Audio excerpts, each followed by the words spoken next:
Today we are going to talk about dynamic equilibrium. This is chapter 13 in the OpenStax textbook. Ooh, that's weird. We're going to just start with some basic definitions. And we've already started talking about dynamic equilibrium. We have talked about it in terms of vapor pressure and other phase changes, that the rate of one part of a phase change, like the rate of condensation, would equal its opposite in the case of condensation vaporization. So the rate of condensation would equal the rate of vaporization when we're at dynamic equilibrium. So it's going to be this piece of our graph right here. And we talked about this when we discussed solutions as well. We stated that the dynamic equilibrium for solvation is when that rate of a compound dissolving is equal to its rate of crystallization. And so the two rates are equal, as shown right here. So we're now going to apply this concept to chemical reactions instead of a phase change or the solution or formation of a solution. And so when we talk about dynamic equilibrium with chemical reactions, we are talking about chemical reactions that are reversible. This means they have a forward reaction and a reverse reaction happening at the same time. Now, the rate of a reaction is dependent on concentration, and this is what we just finished reviewing in chapter 12. And that because of that concentration dependence, we saw that the rate of a reaction is actually faster at the beginning than at the end. So if we're looking at the formation of a product, the concentration versus time, it has a much faster rate at the beginning as it begins than it does at the end.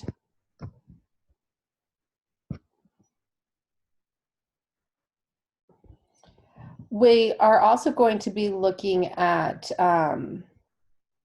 we'll be defining the rate of the reaction or the dynamic equilibrium as when we have a rate of the forward and rate of the reverse reaction that are equal.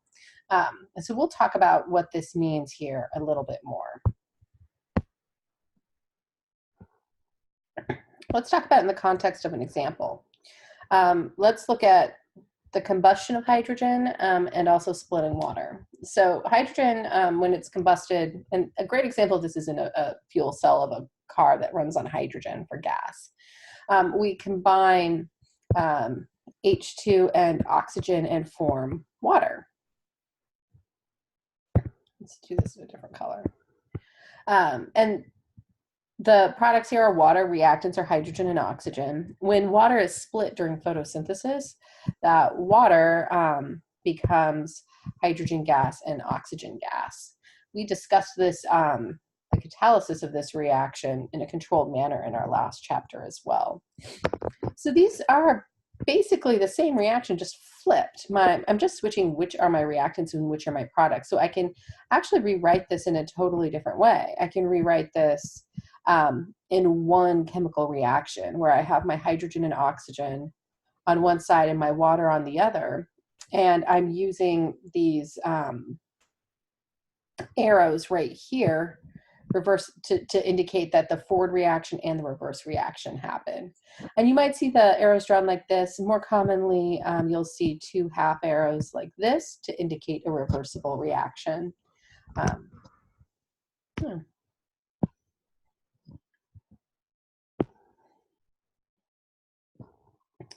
And so this explains why in most chemical reactions, we can never actually completely convert all of our reactants to products. And that's because as a reaction progresses, we will reduce the amount of reactants that we have and increase the amount of products. And if the rate of a reaction is dependent on the concentration, then when we have a lot of products around, it's more likely that we're going to see the reverse of the reaction take place rather than the forward reaction. And so these reactions are going to take place at the exact same time. So while my reactants form products, my products will be forming reactants. And this is how we can get to a state of equilibrium, is when those rates become the same. And so for every reversible reaction, you're going to have two different rates, a forward rate and a reverse rate for the reaction.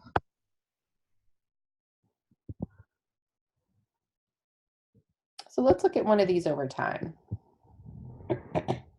This is carbon dioxide and water combining to form carbonic acid. So like when you pressurize soda water, you're putting CO2 over it and it dissolves in it, and you're pressurizing it to increase its solubility in the water. But also there's a chemical reaction taking place. That's a reversible reaction, where that carbon dioxide reacts with the water to form carbonic acid.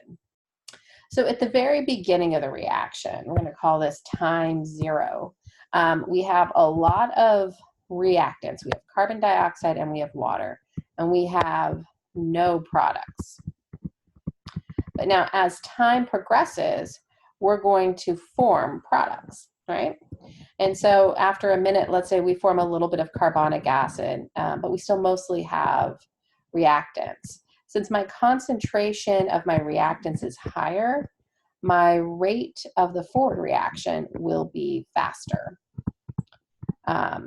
or larger than the rate of my reverse reaction right here. And I'm using small and big arrows to indicate the difference between the two. So as more products form over time, my concentration of my reactants will decrease. And so as this begins to decrease over time, I'm going to see my rate decrease as well. And that's because my concentration is lower. And as the concentration of my products increases, I'm going to see my rate of my reverse reaction, increase. And this is going to happen until I reach equilibrium, which is when my rates are equal. Now, it doesn't necessarily mean my concentration of my products or my reactants are equal. You can see I have less products than I have of my reactants, but my rates, those are actually equal.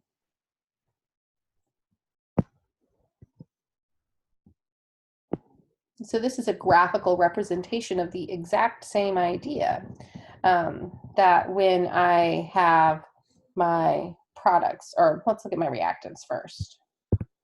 Let's do this. So as my reactants, when they start out, I have a very high concentration of my reactants.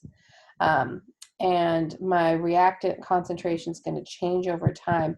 And you can see this rate of change is rather large here at the beginning, and then it starts slowing down as my concentration decreases. And remember that instantaneous rate, you can look at the slope of the line tangent. So here it's a much larger slope than here. And so we can see the rate is decreasing as the reaction progresses, until I hit this point right here.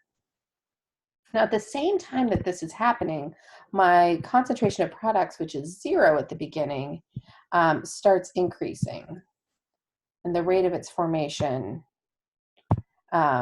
similarly has a steep slope for that represents its instantaneous rate at the beginning, but then that slope decreases with time as that concentration increases.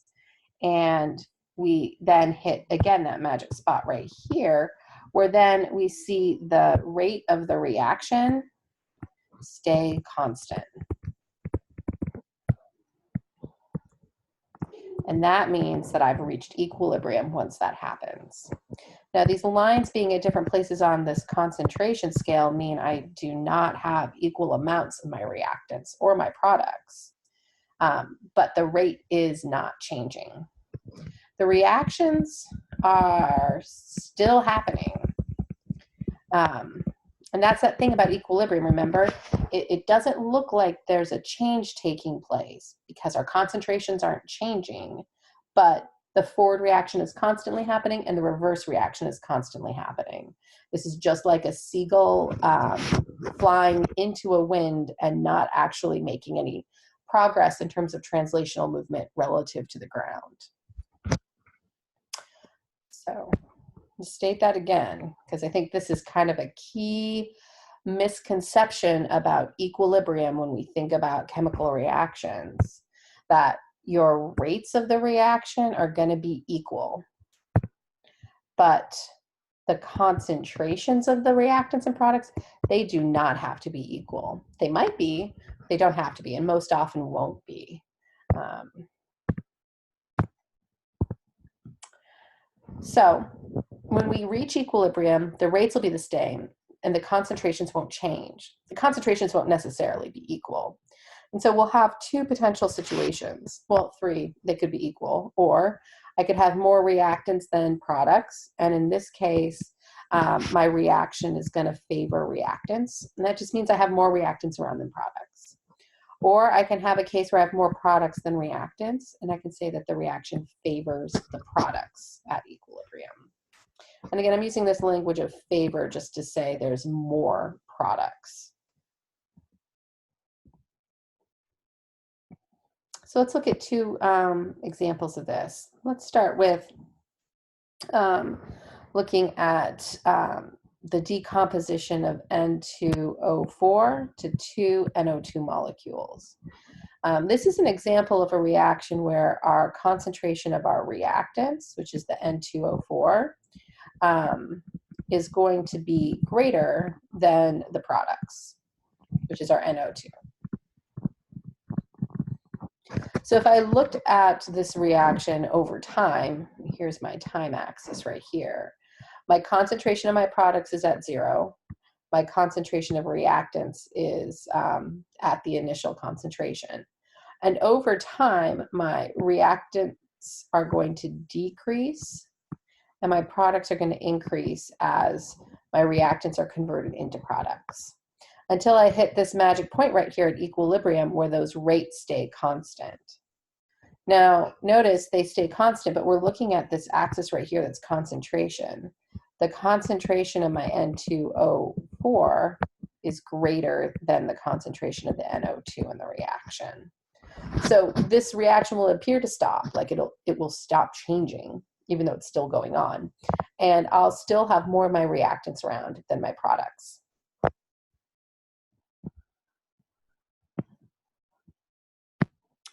Looking at a second one where it's the reverse. Here's hydrogen and iodine, which are our reactants, combining to form iodic acid, or hydrogen iodide, for our product. Now here, when we, again, our products are at 0 when we start and our reactants are at their initial concentrations. Our reactants decrease in concentration as our products increase until we hit a point where the rate of change for the concentration over time, and therefore the rate of the reaction, or the rate of the forward reaction and the rate of the reverse reaction, they level off and now they're constant. So we're at equilibrium. In this case, my product concentration, because that's my y-axis once again, my concentration of HI is much greater than the concentration of my reactants, my hydrogen and my iodine. And so this is a case where when this reaction appears to have stopped, as in the concentrations of my reactants and products aren't changing, I'll have more products than reactants. And this might be a good point to highlight again, that when we're writing a reversible reaction, we're using the reversible arrow, but we're always going to have our reactants on the left side. And we're always going to have our products on the right side. And I can write this reaction a couple different ways, right? Like I could flip this and say, well, HI is in a reversible reaction with hydrogen and iodine. If this were the case, if I wrote it this way, then I would have more of my reactants at equilibrium. Because equilibrium would be the same, which I'll discuss again later. But with these reversible reactions, if both the forward and the reverse reaction are happening, what we think of as reactants is strictly going to be dictated by what side of the arrow it's on. So reactants left side, products right side.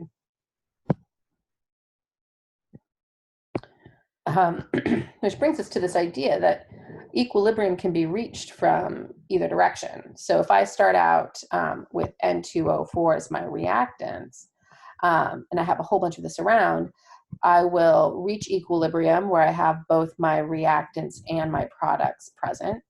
In the same way that I could reach equilibrium if I only had my products around. So if I start with just NO2, it will react to form N2O4, and again, reach the same point of equilibrium.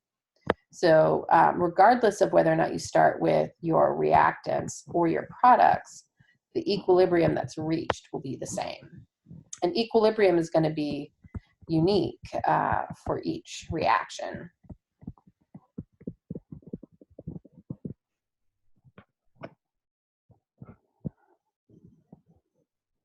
Okay. So that's our initial overview of what dynamic equilibrium is. Now we're going to start trying to represent this mathematically, and we'll talk about equilibrium expressions. So let's start with the law of mass action. The law of mass action is going to really just define the relationship between the concentration of the reactants and products at equilibrium. And we have a few conventions about this, so that way we can all, we can easily understand information that's presented by other people. And since we're looking at the rates of the forward and reverse reaction as represented by the change in concentration, we can say that equilibrium is really a relative amount of my reactants versus my products at when the rates are constant. And so if we have our forward reaction of A becoming B and a reverse reaction of B becoming A, and we write this as A with a reversible arrow to B, I have my reactants are A and my products are B. So if I create just a ratio of B to A, I'm going to call that my mass action expression. And it's going to say that at equilibrium, this is the ratio of concentrations you can expect. So that way I can apply this, this will be the same, no matter what my initial concentrations are.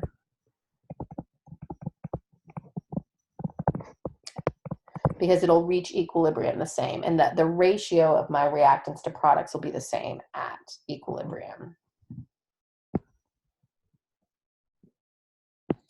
Looking at a more complicated chemical reaction or abbreviation of one, let's look at just the general chemical equation. We have two reactants forming two products. So here, my little a's are my coefficients right here, and my little b, my little c, and my little d. And my reactants and products are the capital letters.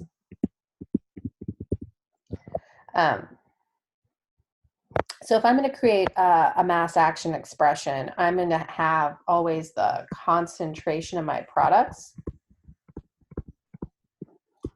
over the concentration of my reactants. And we always keep products on the top and reactants on the bottom or the denominator when we're expressing the law of mass action.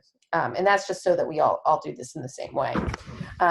So if we always have products over reactants, then I would have so here are my, we'll do products, and here's the products that form our C and D. And then note that the coefficients right here become exponents.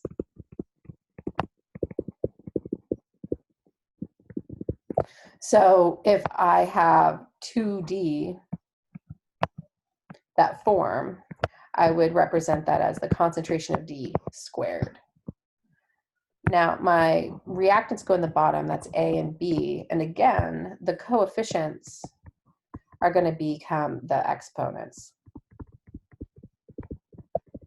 So that way, if there is a greater dependence of one reactant or product on the reaction, that is represented still in our mass action expression.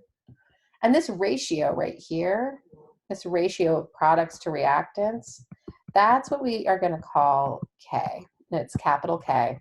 And this is our equilibrium constant. And I know that we've been using a lot of constants with K, so remember, little k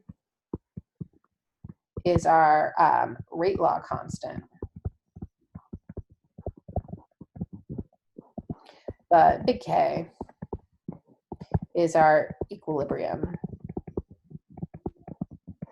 constant.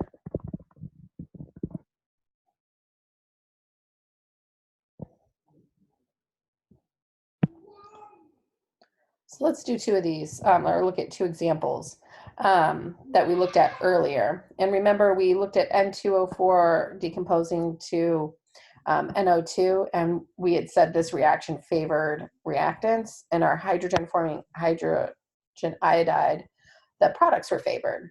So a way to simplify our mass action expression is that K is always going to be equal to that concentration of products over the concentration of our reactants.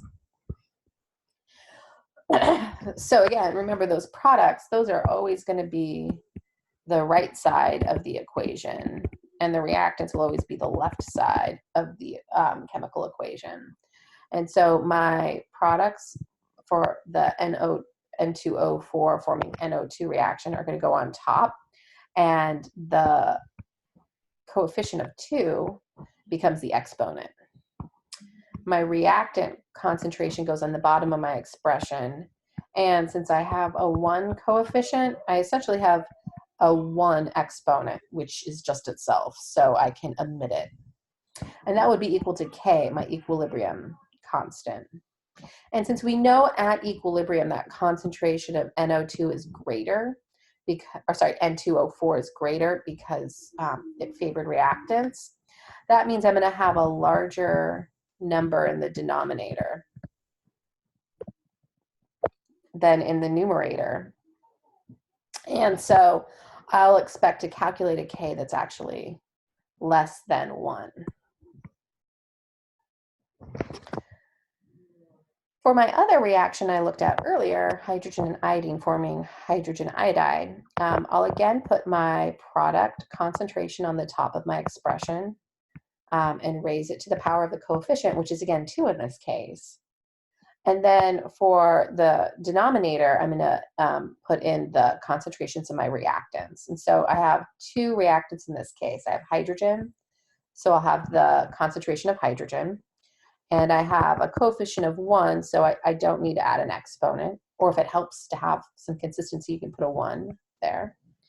And then I have a second reactant, so I'm going to put the concentration of iodine down here as well. And these are going to be multiplied by one another. And again, I have a coefficient of 1, so I could put a 1 here, or I can omit it as well. And now I have an expression, a ratio of my concentrations that equals my equilibrium constant. And in this case, we formed more products than reactants when this reached equilibrium. And so I expect my hydrogen iodide concentration to be larger in this case. And so I'll have a large number in my numerator, which means I'm going to be dividing a large number by a smaller number. And so K should be greater than 1. So anytime K is greater than 1, products are favored. Anytime K is less than 1, reactants are favored. If K equals 1, well, that's going to be the situation where the concentration of our products is equal to the concentration of our reactants, or the ratio, I should say.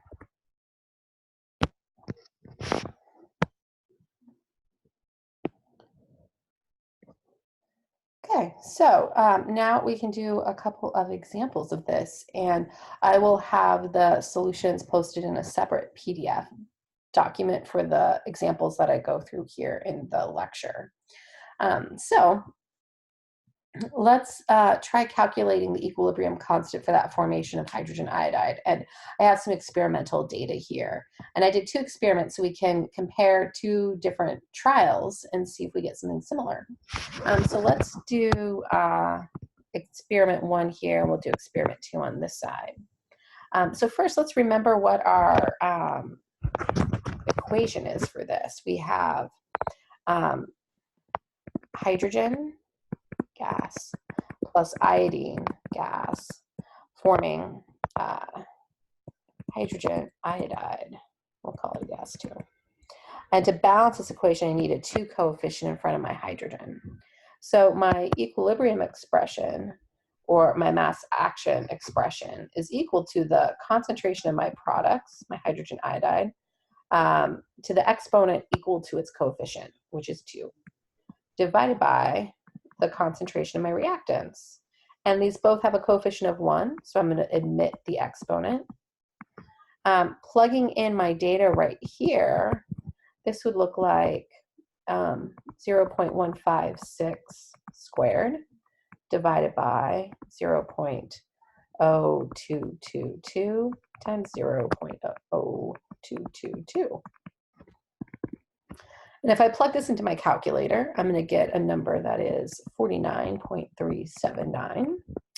And here my concentration units for all of these is molarity.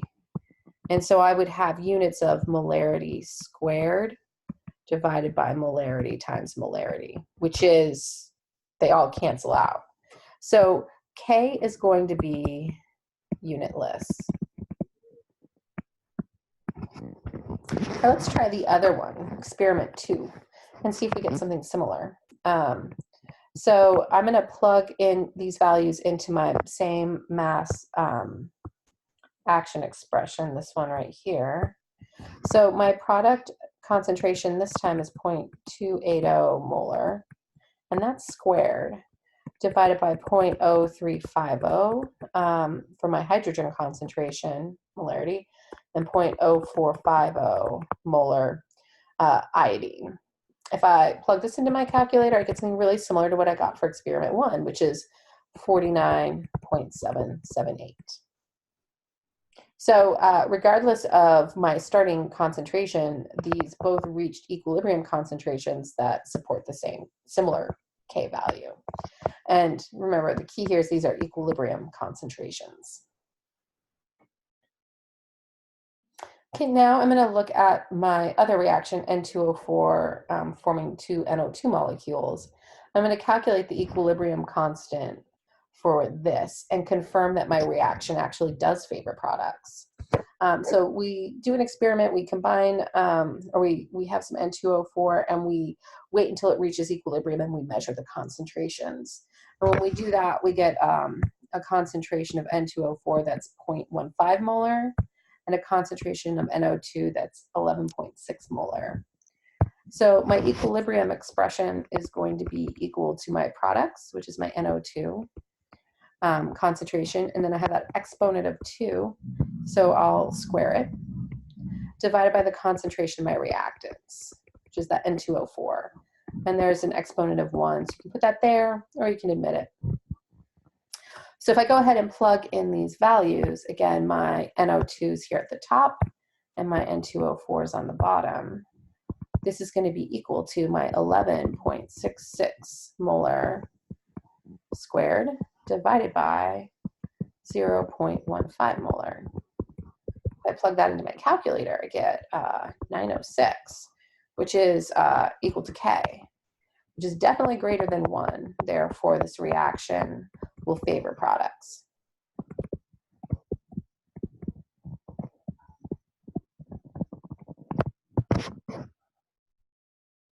Okay.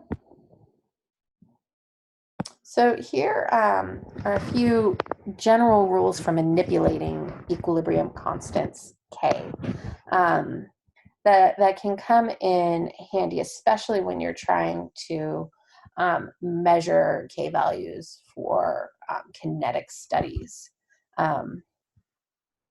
which is its ultimate application, in my opinion. So if you perform an operation on a chemical reaction, like A plus B goes to C plus D, then you can do the same operation to your K value. So in this case, if we have our reactants are A and B, they'll be on the bottom part of this expression, and our products of C and D are going to be on the top. If I flip this, and I now state that C and D are my reactants and A and B are my products, I'm going to need to flip my K expression, right? Because my reactants are always going to be on the bottom of my expression. So in this case, if I flip my reactant and product, I flip that in my K expression, I can just take the K value right here and flip it as well, right? So the K, which I'm calling Kc of this, is going to be the same. When I have flipped my reaction, it's going to be 1 over Kc, or Kc to the negative 1, however you prefer to think about it.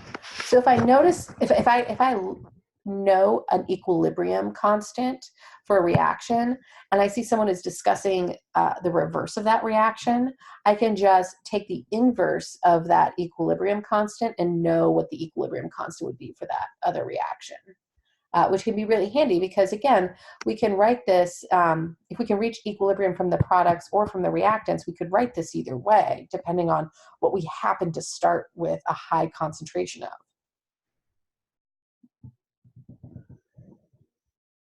So here's an example. Excuse me. So when you are looking at, let's say, the reaction between hydrogen and nitrogen, and you're starting with a high concentration of hydrogen and nitrogen and no ammonium around, we can write an equilibrium constant expression and calculate it to be 4.26 times 10 to the 8th.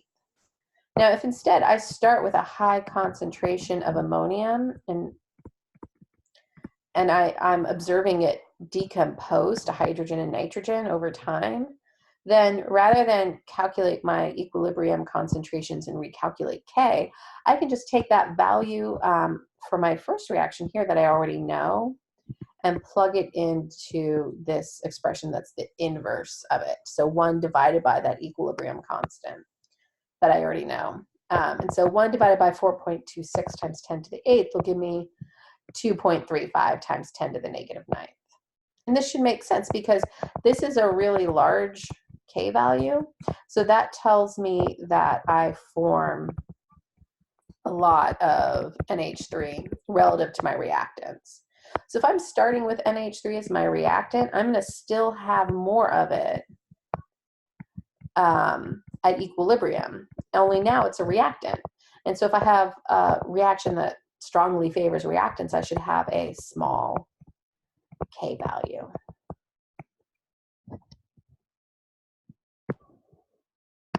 All right, here's another way to manipulate K, which is its coefficients. Let's say you had a reaction and a known equilibrium constant for it that was already measured of just A plus B goes to C plus D.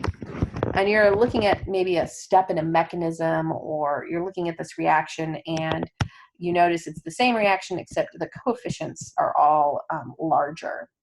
Normally, if we have a reaction like this, we simplify it, right? But sometimes when we're looking at mechanisms, that will not be the case. So if we have 3 in front of each and every one, we would write this same mass action expression here, except we would be using exponents of 3 for each of our reactants and products. Well, that's the same as just saying, so this was Kc, right? It's just the same as saying this is multiplied by itself 3 times. And so this is equal to the K that we already know for this reaction here, cubed. So if you have a set of coefficients that have been added to this, you can just raise the K value to that coefficient as an exponent. Here's an example. looking at our hydrogen and nitrogen forming ammonium once again. We have our Kc of 4.26 times 10 to the 8th again. And if we actually had 9 hydrogen plus 3 nitrogen forming 6 ammonium, we would have new exponents right here rather than our 2, 3, 1 from up here. And so this will be the exact same as saying K to the 3rd power.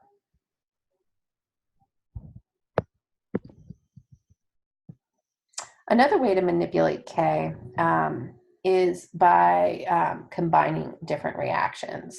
So if we had A plus B forms C and D, and C and E forms F and G, we could take the sum of these two reactions and say that it's A plus B plus E forms D plus F plus G. And let's say we have known measured K values or equilibrium constants for these two reactions. Well, then we should be able to combine these two to find a K for our combined reaction. And it's really just multiplying them together. So if you are adding chemical equations, you're going to multiply K values for those equations. And here's an example of this. So here's our two separate equations multiplied, giving us this combined one right here, which is equal to Kc1 times Kc2. If I was just going to create an equilibrium expression for the combined one, that would be equal to my products, which is D, F, and G, divided by the reactants, A, B, and E. And sure enough, that equals the product of my two K expressions or equilibrium expressions from the two separate reactions. So here's an example looking at NO2. So our overall reaction is NO2 plus carbon monoxide is going to form NO plus carbon dioxide. And I have two separate equations that I already know equilibrium constants for. So what I can do is combine these two. So here I have my product NO, which is here, my NO3 right here, divided by the NO2 squared, and that's coming from this coefficient. Now I do the same thing for my second reaction. And then if I add these together, I'll multiply these two K expressions with one another. And so I get this K expression right here is equal to my products in my combined reaction, the NO and the CO2, and my NO2 from the reactant and my carbon monoxide from my reactants. So again, this is going to be equal to the product of my two K values.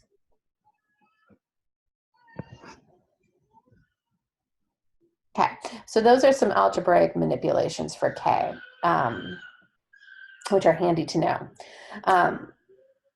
Again, especially when we look at different mechanisms that can have reversible reactions in them. Another thing that we use a lot is it's really helpful to be able to convert between an equilibrium expression with units of molarity and with units of atmospheres, because we often see that our reactions are going to happen in the gas phase or in solution. So in solution, we would use units of molarity to describe the concentration of our reactants and products. And in the gas phase, we would use partial pressure of atmospheres to discuss relative concentrations, because we would still have moles per liters, right? Which is going to be the same as saying N over volume, which will be proportional to pressure. And that's coming from PV equals nRT. But this is just proportional to one another. This is not equals. And so we'll end up with different K values depending on if we calculate them from the gas phase in atmospheres, and then we call this Kp for pressure, versus if we calculate it for concentration, which we use Kc for concentration, so pressure versus concentration. And so these values will be different, but we can relate them to one another because the K values are, the expressions are set up the same. It's just the difference here is the units, atmospheres versus molarity.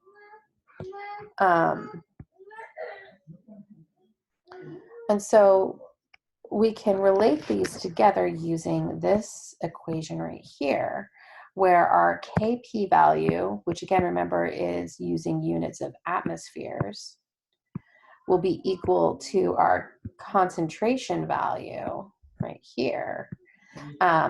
And then to equalize them, it's going to be times R, and this is going to be 0.0821 liters times atmospheres divided by moles, Kelvin, and then temperature, which will be in units of Kelvin, all to the exponent of this change in N. And this is the part that's a little interesting. Change in N is the difference in the number of moles between reactants and products. When there's no difference between them, when N equals 0, then Kp and Kc are the same. But delta N is always going to be equal to the products number of moles minus the number of moles of our reactants.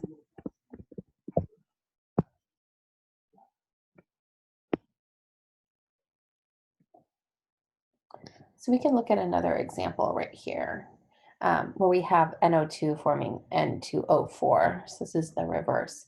So we have a measured Kp value of 0.480. So this is for the gas phase, right, at 25 degrees Celsius. The question is, what is Kc? So our Kp value will be equal to Kc times RT to the change in N. I can rearrange this equation by dividing by RT to the delta N on both sides. And then my Kc is going to be equal to Kp divided by RT to the change in N. So now I need to calculate change in N, which is going to be the products minus the reactants. So the total number of products is going to be really the sum of my coefficients on my product side, which is just 1. And then the sum of the coefficients on my reactant side, which is 2. And that's going to give me a value of -1. So I can plug in that Kc is going to be equal to my Kp value of 0.480 divided by R, which is 0.0821, times the temperature in Kelvin, which is 298, all to the power of my delta N, or my change in N, which is -1. And this -1 really tells me that I am decreasing the number of moles of gas in my container. If I calculate this, I get a value that is 11.7, which is significantly different. But coming back, we just finished talking about Kp and Kc conversions. And now I wanted to draw attention to something about solutions. So solutions are always going to be represented in molarity, unless it's a solution of gases, then we can interpret it as partial pressures for each of our different reactants, or mole fractions is another way we can express it. But our solutions are always something dissolved in something else. And when we have a heterogeneous equilibrium, so really we have multiple phases involved, we find that the concentration of a liquid or a solid can't really be quantified. And so they're not going to be included in our equilibrium constant expressions. I tend to think of them as just being equal to 1. And so the most common place you're going to see this are in these types of expressions here, where you have, like in this case, a gas and a liquid combining to form an aqueous solution.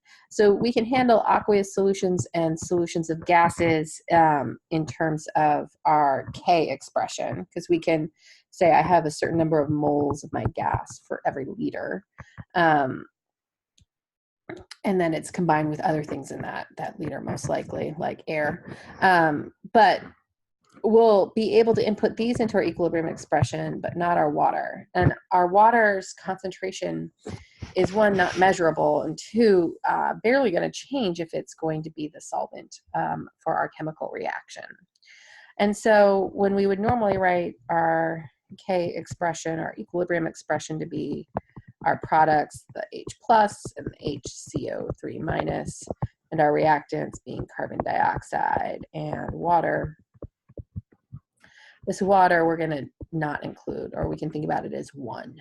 And so our reaction, or our equilibrium expression, simplifies to this. So the take-home message is, if it's solid or if it's liquid, we do not include it in our K expression.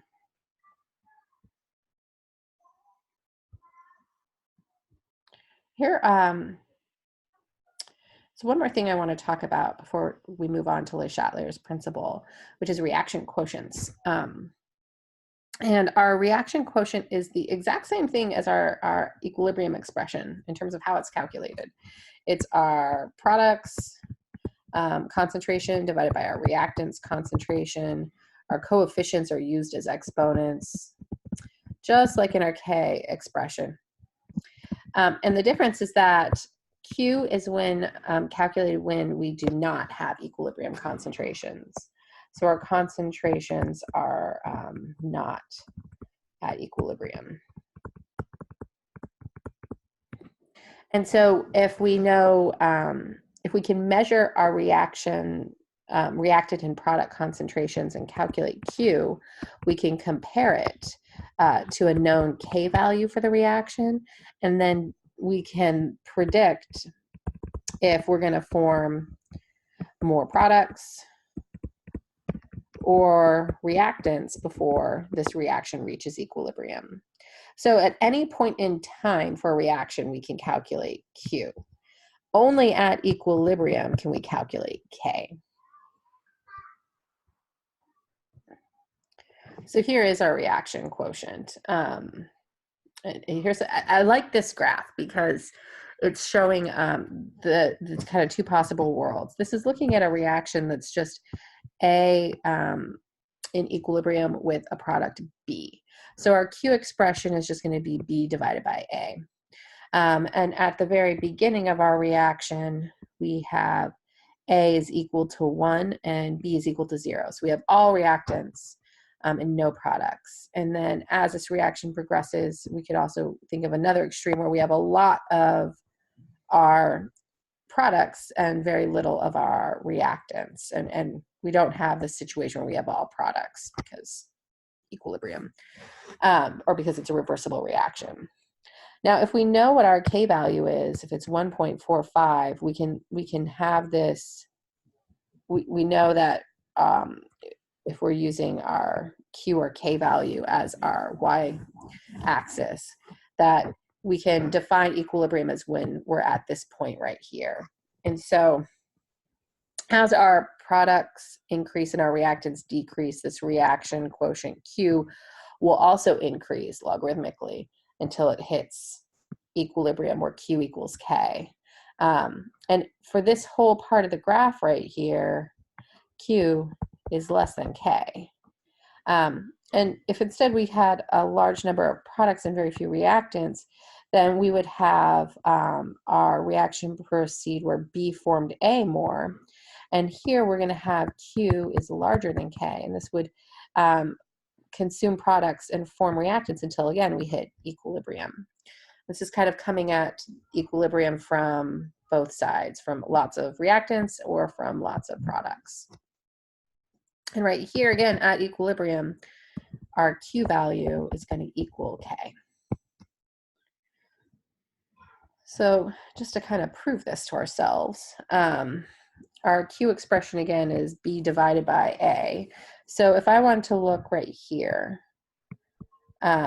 where my concentration of A is 0.75 molar and B is 0.25 molar, Q is going to be equal to 0.25 molar divided by 0.75 molar, which is going to be 0.33. Q is then, equal to 0.33, which is less than 1.45, which is equal to K. Therefore, we expect that more of our reactants are going to combine or are going to decompose to form products. Let's look at a different point. Let's look at the reverse here, where we have A is equal to 2.5 molar and B is equal to 0.75 molar. Now Q is going to be equal to 0.75 divided by 0.25 molar, which is going to be equal to 3. So Q is equal to 3, which is greater than 1.45, which is equal to K. So Q is greater than K. We expect B to combine and form A before we reach equilibrium.